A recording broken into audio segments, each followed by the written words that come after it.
Hello and welcome to another West London Sport QPR podcast on the back of what's been a dismal week for Rangers, who followed up Saturday's 2-1 home loss to Millwall with a 3-0 defeat to Sunderland at Loftus Road last night. Sidney Dieng's error for the first Sunderland goal was followed by Ilias Chair's missed penalty. Former Rangers loanee Jack Clark, who played more like Petula Clark during his brief stint in W12, bagged 2 late goals. Thousands of blokes were left thinking as they sloped out the ground that maybe taking the missus out for Valentine's Day dinner wasn't such a bad shout after all. With a visit to Inform Middlesbrough coming up on Saturday, and a treatment room that resembles a scene from the series finale of Casualty, there's no respite in sight for under fire Rangers boss Neil Critchley, who's tasted just one victory in his 11 games in charge. For the team, that record stretches back to 1 win in 17 games. But the former Blackpool boss is firmly in the firing line after a fourth 3-0 league defeat since the resumption of the season following the World Cup. I'm joined as ever by former Rangers striker Kevin Gallen. And once again by QPR programme editor and former Kilburn Times sports editor, Ben Kosky.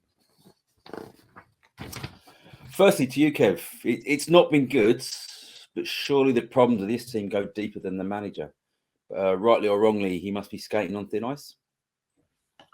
Yeah, well, look, we all know in football it's a results business for managers, and since he took charge, it's been poor. There's no getting away with it. And the last 2 home games haven't been nowhere near good enough levels for QPR in the future, in the past, or whatever. Just not good enough. And I mean, it's all for us well and good. Always blaming the manager. It can't always be the manager's fault.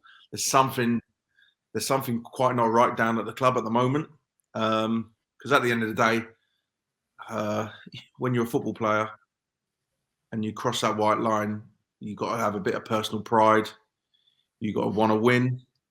You've got to want to run and tackle. You want to, if you're a striker or a forward, you want to take people on. You want to get shots in and goal. You're a defender. You want to win your headers.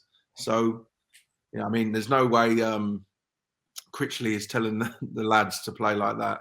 In the last 2 games. I mean, it's just, especially at home as well, if you're in front of your home supporters, it's just poor. And it's a difficult one, but if you don't get results quick, he ain't going to be there for long, unfortunately for him. Ben, it's hard not to think the manager's been thrown a bit of a hand pass, given the circumstances when he arrived at the club and with so many loan signings already here. Unable to play, it sort of limited what he could do in January to kind of put his stamp on the team. Yeah, I think that's a fair point to make it. And I mean, he's inherited a situation where I think a lot of people were feeling a bit sorry for themselves after the whole Mick Beale departure saga. And yes, Neil Critchley has not been lucky in terms of injuries. That's also true. He's ended up with his first choice centre forwards in hospital with pneumonia. Now thankfully recovering. At the time, no obvious replacement. He's ended up with a situation where, having had 4 centre halves available, he's now down to 2. No cover for them or at left back either. And midfield, until recently, Stefan Johansson had been out injured for 3 months. Until recently, he's had no real options in midfield either.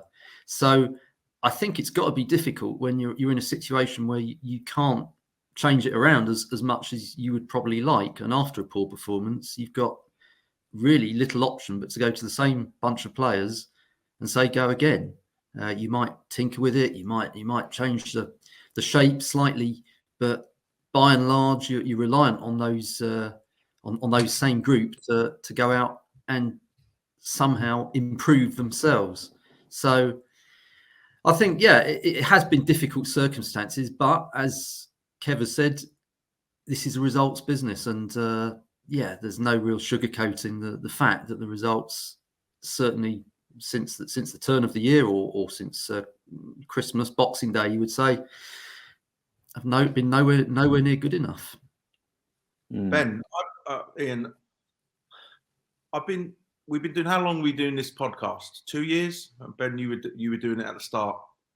and I'm not saying I know it all, I'm not going to go, but I have been banging on about the club and the lack of strikers at the club. And every window we've talked about, I keep talking about strikers. And we're going to talk about it in the summer strike. I just don't get why don't we get some strikers in? I can't get my head around it. Yeah. I mean, I think everyone's calling for it. Every fan, every Tom, Dick and Harry in the stand is calling for strikers. We ain't got any. And we have to revert to Chris Martin, who's a 34-year-old. And, I'm not going to, I think he's a good player. I played with him when I was coming to the end of my career at Luton, and he's a good lad. He knows what he's doing. He needs runners off him. If they gets the ball into him, he'll hold it and he'll put people in, but you need runners in behind him. He needs pace around him and to get the best out of him. But we're reverting to a 3-month signing to try and get us out of this situation when we've all been calling out for strikers for the last 2.5, 3 years. I just don't get it. Yeah. Everyone can see it. Yeah. I mean, you look at the injury list, you've got Clark Salter, who was brought in to replace Barbe, who played every week. Clark Salter, he's played 12 games. You've got Ethan Laird, he's injured again. Tyler Roberts doesn't play. Taylor Richards never plays. Liam Balogun was let go by Glasgow Rangers because he was injury prone. Players all brought in by Beale. I mean, I feel a bit of sympathy for Critchley. When you throw in Chris Willett being injured, Luke Amos is always injured, Dykes is out, Johansson can't play 2 games in a week. But then, as you say, there needs to be some accountability in the recruitment department about, these players are, some of the players are just not robust enough. Just because the previous manager wanted them, and he's up in Scotland now winning PR awards against Partick Thistle. He's not here to answer the question, why did you sign these players? But the model of QPR is, we have a coach and then we have people behind who get the players in. So we've talked about this, does the manager choose the players, or that's the old school is manager brings in the players, the manager gets sacked, and there's a turnaround of players and it costs loads of money. Where the new model is, and what is at QPR is, the club buy the players and say to the coach, there's your players, coach them. That's the model, supposedly, that QPR have got. But have they? Yeah. Now, regarding Barbe, in a back 4, he wasn't good enough in a flat back 4. But in a back 3 or 5, he was good enough. And one thing about him was he played every game.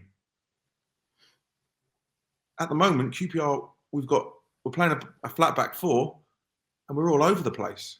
I mean, Dickie's not half the player in a flat back 4 than what he was in a 3, isn't he? Yeah. So, I mean, Critchley's got to take a little bit of stick for, I think, the shape. And on Saturday he's playing Andre Dazelle right midfield. You've got Willock on the bench. I know he came on and got injured, but how can you have on? I'm baffled. You're not helping yourself. You're at home. I'm in agreement with you about the shape, Kev. As you know, I always felt 3 at the back is a better option for the players you got. But the problem, of course, you got at the moment is there literally aren't enough bodies to go 3 at the back. I suppose technically you could perhaps put Osman Kakai in as a right-sided centre back, but then that's all your defenders. You're playing in one go. You're not going to do that. So it has almost been forced on Critchley, whether he prefers a back 4 or a back 3. He's now got no option but to stick with what's there, I feel. I know, I agree with that at the moment. But if everyone was available, would he still play a flat back 4? That's the question. And we don't know that answer. So, but looking at it right at the moment, Dickie and Dunn in a flat back 4, look to me, they haven't got the legs to play it. Yeah. I mean, you need a left-sided defender to play in a back 3. And Clark Sort was brought to the club for that reason. But I don't think Critchley's had him available maybe 2 games. Yeah. And then, Ethan, Kakai, I think Kakai did okay when he came on last night, but I think he's better as a central defender than he is a fullback. But again, if Ethan Laird is out injured again, then who's the right back? He's going to have to play right back. So you're stuck with, the same back four that's going to play against Middlesbrough on Saturday, because that decision to let Conor Marston go out on loan doesn't look so wise now. But I can understand why Marston wants to go out on loan. We talked about this last year on this pod about how many muscle injuries QPR get. Yeah. And we're here again in the same place again. It's not impact injuries that I'm hearing about. These are muscle injuries, which in a way can be preventable if you rehab, or as they call it in modern day football, prehab, where prehab's basically prevention of injuries. Impact injuries, you can't. If someone tackles you and you get a whack, then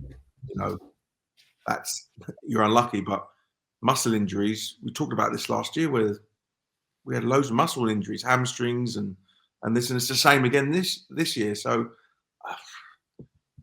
see, I wonder as well. You look at it, when the team's doing really well, everyone's fit and wanting to play. I look at it now, and something that Critchley said on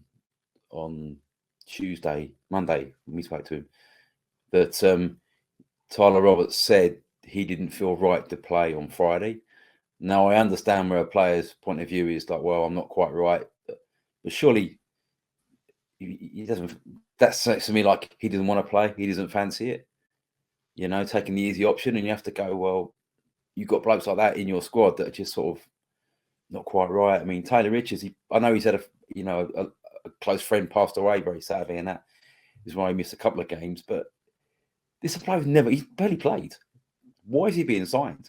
That's the question I would ask. Why are you signing someone has had 40 games in 3 years, and you make him a season-long loan signing? I understand the reason why they signed him.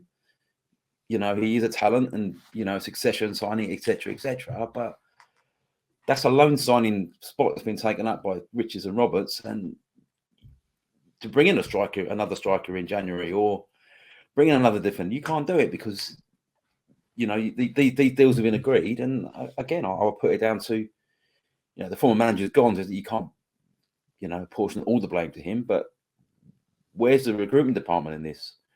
Why? And I think one thing. Why the QPR board allowing to be so entranced by Mick Beale? This is Mick Beale again, where he's coming in.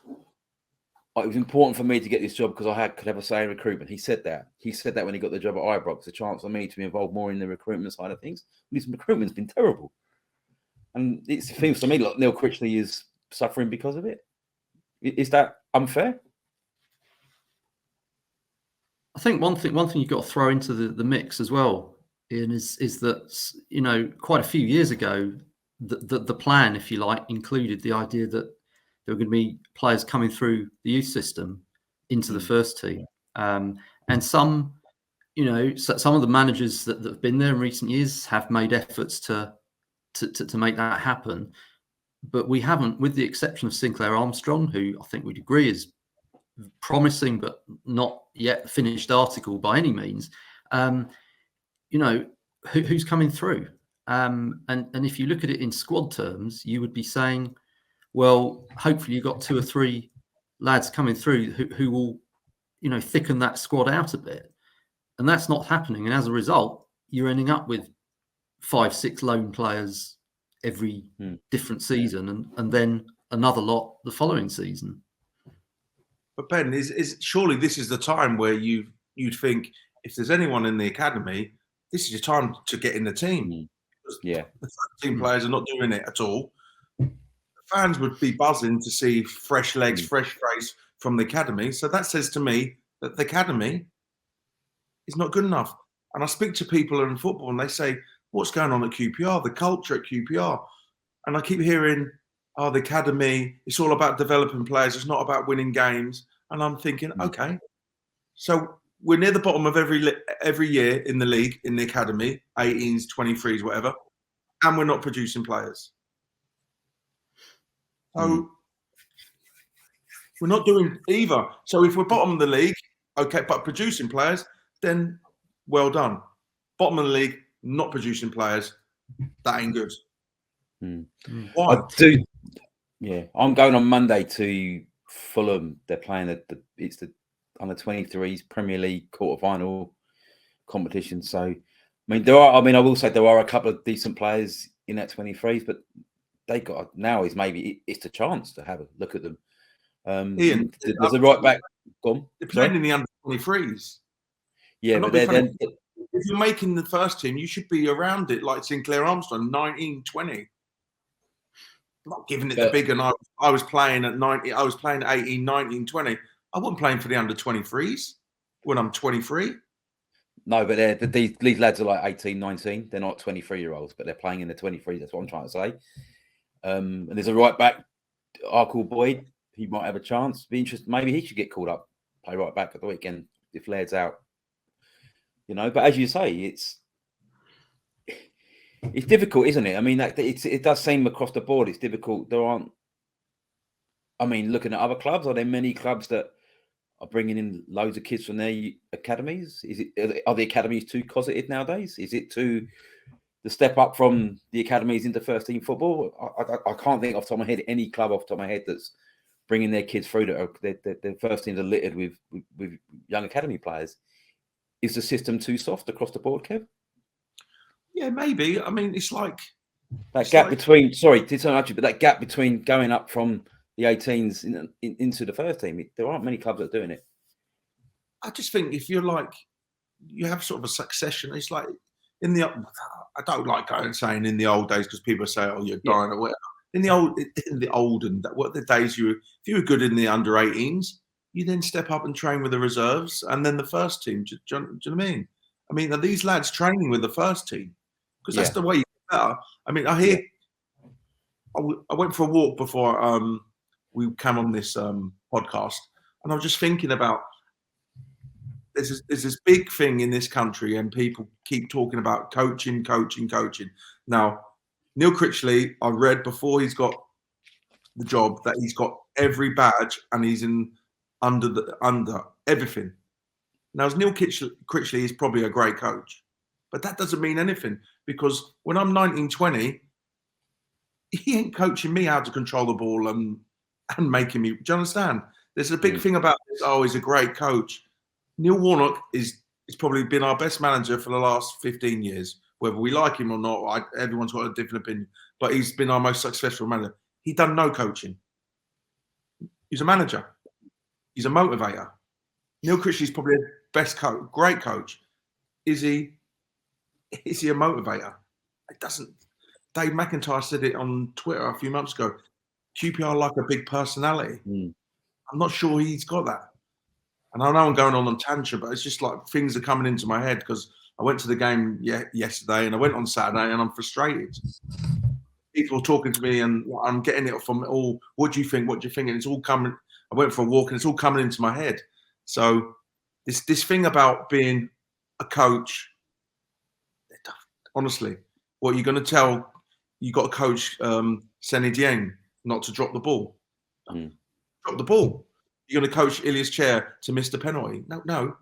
Just whack it hard and low in the corner, and if the keeper saves it, we'll put our hands on and say, great save.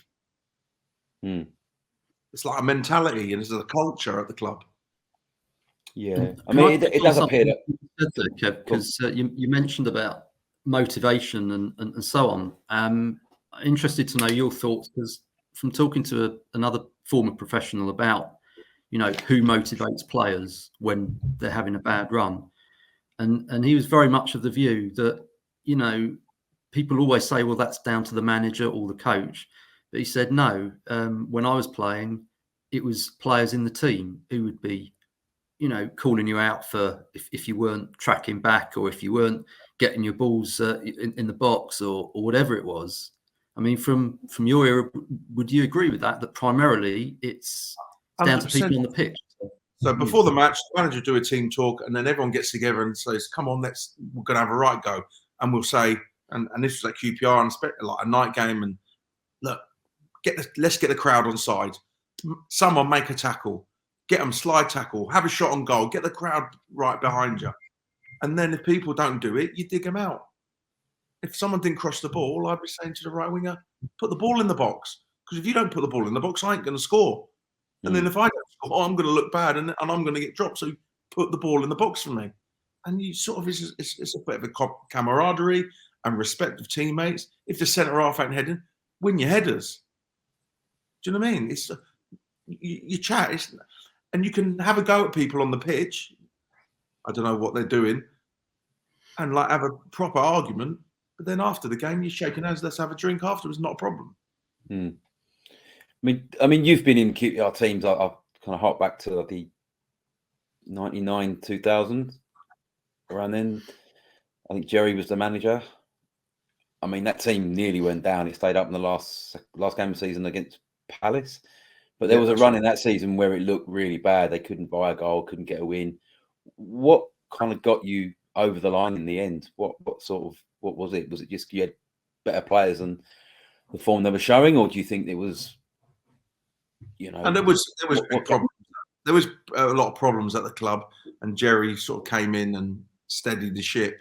And then that last game against Palace, we won 6-0 and stayed up, and George Skull scored a world-class goal, which he never done before or since. So what I'm trying to say, the luck is like, it can change very quickly. I mean, last night, Senny Dien drops the ball.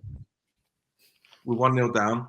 1-0, we get a penalty, and you're thinking, you score this, the whole picture can change. And it can change very quickly on the pitch. But, it's hard to put your finger on it. You've got to get together. You've got to show team spirit. You've got to work. And you need to get the fans on side as well. And at the moment, I can see the fans are very frustrated, like they should be. And the way of doing that is putting in performance, hard work, and don't fold. QPR folded last night in the end. And it was just a poor. It's hard to put your finger on it, but you need a win quickly, and you need. I mean, I went to the game last night, and I said, "Look, we've got to win soon. Can't keep losing. Something's got to change." But it happened again, and we lost. Yeah, I mean, it does appear more and more in modern football that the PR of a manager is everything. I mean, you look at Nathan Jones. I mean, his bizarre match ramblings at Southampton. I mean, unlike Jones, Critchley hasn't stopped short of claiming he was one of the best coaches in Europe and his best job. But I mean, he's a softly spoken, mild mannered sort of guy and a nice fella. My experience is dealing with him. I mean, but has he got the personality to be a QPR manager, or is that sort of massively unfair? I mean, it's a results business. If a team's winning, no one cares about personality of a manager. That's how I see it. But do you think that to manage QPR I think it's a more difficult job than people give me credit for. But do you think to manage QPR you have to be of a certain type? That's what the fans expect. I think the fans like that. I mean, going back, I spoke to my brother who was at Portsmouth, and they played Blackpool for a few years when they got promoted. And he said Blackpool were solid at the back. Solid, didn't concede much, and he played 4 midfielders, like 4 centre midfielders in midfield, like he sort of did against Millwall. So he played 2 centre midfielders against Millwall, and he played Dazelle, who's a centre midfielder, right midfield, and he played Chair, who's not really a midfielder, but he played him left midfield. Okay, this is what I thought he was trying to do. He played a left footer on the right, and he played a right foot on the left with Chair and Dazelle, thinking that the fullbacks will give him the width. As soon as you go 1-0 down, that sort of game plan goes out the window. If you're winning 1-0, you're looking solid. Do you know what I mean? It's hard to break down. But when you're 1-0 down, now you've got to come out and create some chances. And going back to the Millwall game, we put the ball in the box and Chris Martin scored. Yeah? Probably one of the first times we actually just put the ball in the box. For the last 10 minutes, we started putting the ball in the box and looked dangerous. But we didn't do that for the first 80 minutes. Do you know, it was like, I thought we were getting an equaliser because we started just getting the ball and putting the ball in the box. And sometimes I'm watching QPR, it's a little bit intricate and you're going to try and score the perfect goal. Sometimes you just got to put the ball in the box and people got to be in there to attack it. Yeah, I agree with that. I mean, they didn't get the ball in the box enough last night. And when they did, they got a penalty. Yeah. They play very narrow QPR. That's always my thing. It's always get the ball. I mean, no one likes to see free-flowing football more than me, but sometimes it does seem a little bit over-elaborate where ball comes back, ball goes forward, it goes sideways, it goes, and then teams just sitting deep, and then you've got 8 men to try and get behind, and that's where they struggle. There's, I don't know, it's, if you look you know, at maybe, stats, I mean, it is, I mean, could find sorry, QPR Ben. I was just, yeah, no, carry on, yeah. I was just going to say, is Lowe more of a winger than a forward? Could he be the man to play that role out in the wing and get ball? Is that something he should be doing more? Well, Jamal Lowe, he's not really, he's not a number 9, is he? He's sort of a runner, channels and stuff. Yeah. When he was at Portsmouth, he played right wing. And there's sort of a little bit of a lack of pace, as in going, you know, to stretch a team, which we sort of missed since, was it Osei Samuel hasn't, I know he's been gone, but we haven't really rectified that. I mean, if you look back, you got Willock, Chair, they don't go on the outside, they come inside and they have shots. Tyler Roberts doesn't go on the outside. The only one who really runs down the channel and is Sinclair Armstrong. And I still feel that he needs a season or 2 on loan at a League 1 or League 2 club, and then you'll see a better player in a couple of years. I think it's too early for him, and it's not fair on him either to be in a situation like this. But we haven't actually got any. That's why Laird and Powell are sort of like your wingers when we've got the ball, and that's what I think Critchley's trying to do, especially against Millwall, where he played Dozzell on the right, because he's thinking Dozzell will come inside and give Laird the freedom to run down the right side.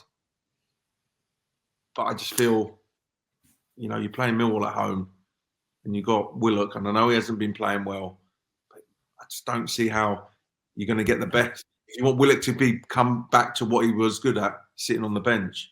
Now, there's something's gone wrong with Willock. I don't know the ins and outs of it, but from being that good at the start of the season to now being on the bench, I don't know what's going on there.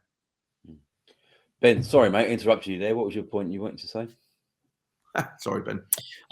Yeah, no problem. I think I was just going to point out, you know, with reference to the Sunderland game, I think if you look at the stats, QPR controlled possession. I think it was something like between 55 and 60% possession, and yet in terms of shots at goal, something like 6 in the whole game and 2 of those on target.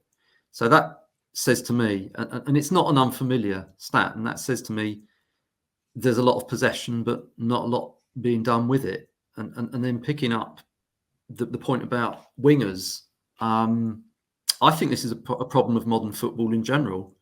I think there are very few what I would call wingers anywhere. You see teams lining up with a 4-2-3-1, and sometimes the manager will refer to the wide players or whatever.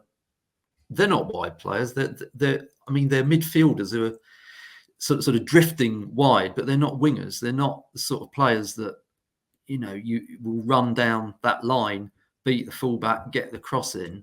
I don't think many teams have those. But certainly, if you don't have any of those players, and I agree, as you say, QPR have not had, since Osei Samuel, a player you would say is an out-and-out winger.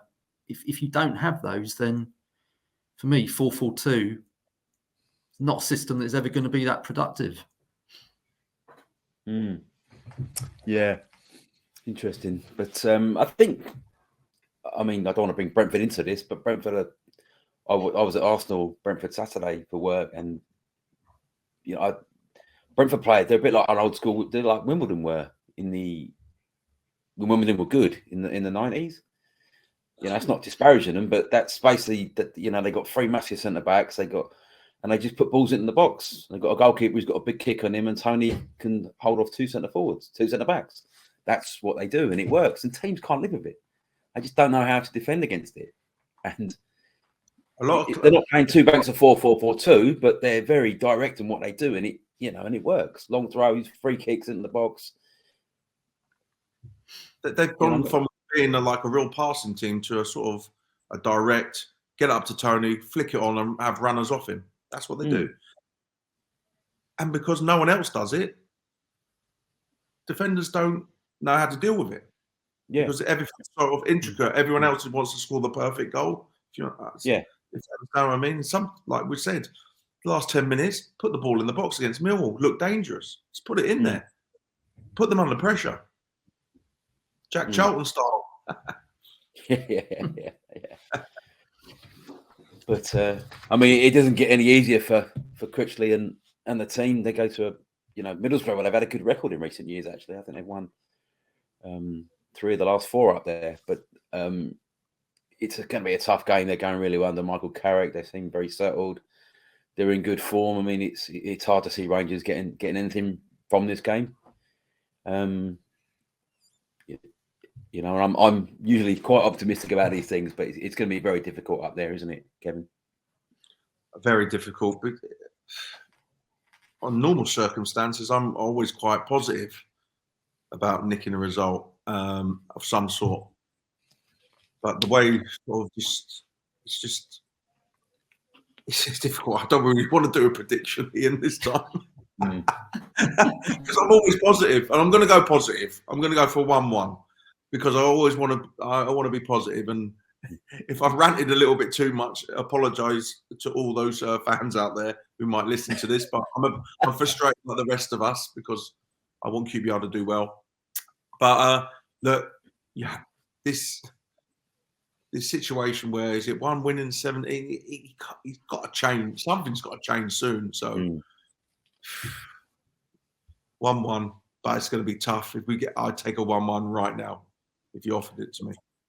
I mean, do you go there looking for a draw? I mean, no one goes looking for a draw, but you pack the midfield maybe, leave Martin up top on his own. This is when you go to a team that's doing well or whatever, or badly, whatever. And I could see Sunderland last night. Their manager would have probably said, "Boys, they're going to come at you for the first 20 minutes. Be solid, keep it tight, and then the crowd might turn and you might nick a goal." I heard that speech so many times when I play football. You go away from home, keep it solid, keep it tight, get the crowd against them, and then go and play your football. It's what QPR do. Do not concede in the first half. Be solid, frustrate them. So I would expect, if I was a QPR manager, I would be like, play deep, solid, and have pace, and for like a breakaway and counter-attacking. QPR got to play a counter-attacking game on Saturday for me. Ben? Well, I was waiting to see just how positive Kev could be about his prediction, and he's certainly gone above what I would go with, I'm afraid. As you said, Ian, Rangers have had a good record against Middlesbrough recent years, and I'm afraid that's exactly one of the reasons why I can't see that continuing, because I do believe statistically these things catch up with you in the end, a bit like what we saw with playing Luton this season and losing twice after a very good few years. Yeah, I mean, the form Middlesbrough have been in, it's very hard to see Rangers getting anything. And yeah, I would like to be wrong, but I'm afraid I'm going to predict a 2-0 home win. Yeah, I'm going to go down a similar vein. I just think Rangers have got too many players missing. Chris Willock plays very well against Middlesbrough. In recent visit, he's not going to be able to play on Saturday, you'd think. I just don't see them having the horses available to them to pick a side that's going to be strong enough to go out there and get a result, unfortunately. I'd like a draw would be a really good result just to kind of stop the rot a little bit. But, I mean, I think it's going to be maybe a 2-1 defeat. Late goal, disappointment. That's just the way the luck's going from at the moment. So, on that cheery note. What I will say, Ian, and I would like to make this point, I honestly believe when teams are on a bad run, you very often get a surprise result come out of nowhere that halts it. And I'm not saying that's necessarily going to be at Middlesbrough, but I honestly do believe when this run does end, I think it might be one that we're not particularly expecting it to happen. So Saturday Yeah. We'll wait and see. Well, hopefully we'll come out next week all with egg on our face and we can say, yes, we told you how good they were, and they tasting a 3-0 win. But okay, then. Well, thank you very much, gents. Appreciate your time. And please join us again next week and like, subscribe, and do all those other things we asked you to do. And we'll see you again next week.